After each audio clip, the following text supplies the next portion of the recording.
pernah berkata, menata ucapan adalah kehormatan, menjaga lisan adalah perhiasan.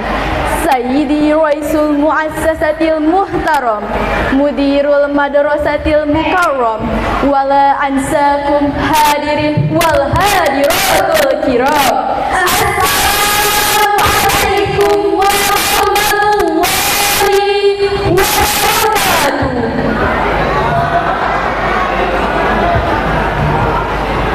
Hamdan wa syukran lillahi azza wa jalla, salatan wa salaman ala rasulillahil mustafa wa ba'd.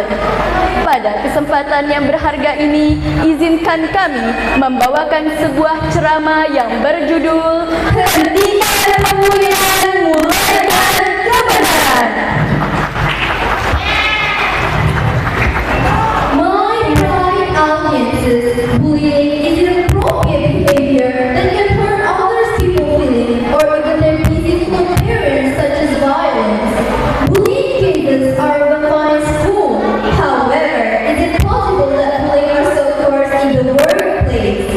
You know that bullies are usually powerful people who intentionally to get their victim with certain motives. Isn't it? If not unchecked, the impact of bullying can harm the victim in the long term, such as stress, depression, and even trauma. My pride audiences, bullying can be carried out by one person or a group of people who are stronger or more powerful toward other people with the aim of hurting them and carry out consciously.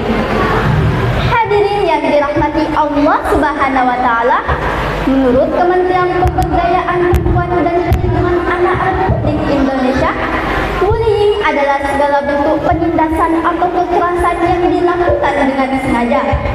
Bullying dapat dilakukan oleh satu orang atau sekelompok orang yang lebih kuat atau berkuasa terhadap orang lain dengan tujuan untuk menyakiti dan dilakukan secara terus-menerus. Allah berfirman dalam surah Al-Hujurat ayat 11 yang berbunyi, A'udzubillahi minasyaitonir rajim. Bismillahirrahmanirrahim. Ya ayyuhalladzina amanu la yaskhar qaumun min qaumin asa ayyakunu khairan minhum wala nisa'un min nisa'in asa ayyakunna khairan minhun wala talmidu anfusakum wala tanabadu bil alqab bisal ismul fusuqu ba'dal iman wa man lam yatub faulaika humuz zalimun. Artinya, wahai orang-orang yang beriman, janganlah satu kaum mengolok-olok kaum yang lain, karena boleh jadi mereka yang diperolok-olokkan itu lebih baik dari mereka yang mengolok-olok, dan jangan pula perempuan-perempuan mengolok-olokkan perempuan lain, karena boleh jadi perempuan yang diperolok-olokkan itu lebih baik dari perempuan yang mengolok-olok. Janganlah satu kaum janganlah satu kaum saling mencela satu sama lain, dan janganlah memanggil dengan panggilan yang buruk. Seburuk-buruk panggilan adalah panggilan yang buruk fasik setelah beriman, dan barang siapa tidak bertobat, maka mereka itulah orang-orang yang zalim.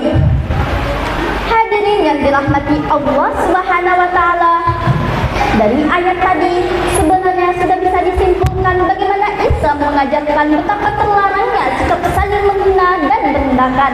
Na'udzubillah Bila sebagaimana dikatakan bahwa sikap mudah menghina itu muncul tatkala seseorang telah dirasuki rasa simpaling. Betul? Ya, sebab perasaan itu akan membuat dirinya mudah untuk melihat kekurangan orang lain dan susah melihat kekurangan dirinya sendiri. Oleh karena itu, jika ada kelompok-kelompok umat Islam yang saling menghina, maka yang merasakan dampak negatifnya tidak hanya kelompok-kelompok tersebut, namun Islam sebagai payung yang mereka bawa juga turut serta terkena imbasnya. Ada beberapa poin penafsiran yang dapat diuraikan dan dijadikan sebagai pedoman dalam mencegah perilaku suka menghina dan merendahkan.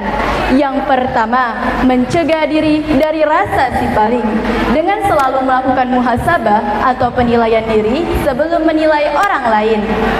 Yang kedua, menanamkan keyakinan dalam hati bahwa hanya Allah yang mengetahui hakikat dan kualitas masing-masing individu, serta yakini bahwa masing-masing individu memiliki sisi kelebihan dan kekurangan.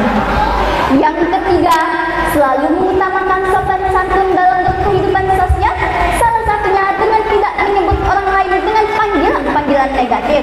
Setuju? Ya, dan yang terakhir, menjaga kerukunan dengan tidak saling menghina dan merendahkan merupakan hal yang wajib dilakukan sebagai status umat beragama maupun masyarakat Indonesia.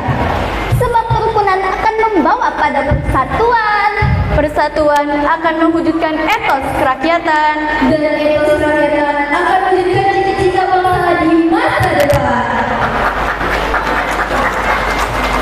Hadirin yang dirahmati Allah Subhanahu wa taala, berakit-rakit ke hulu, berenang-renang ke tepian. Mari introspeksi diri dulu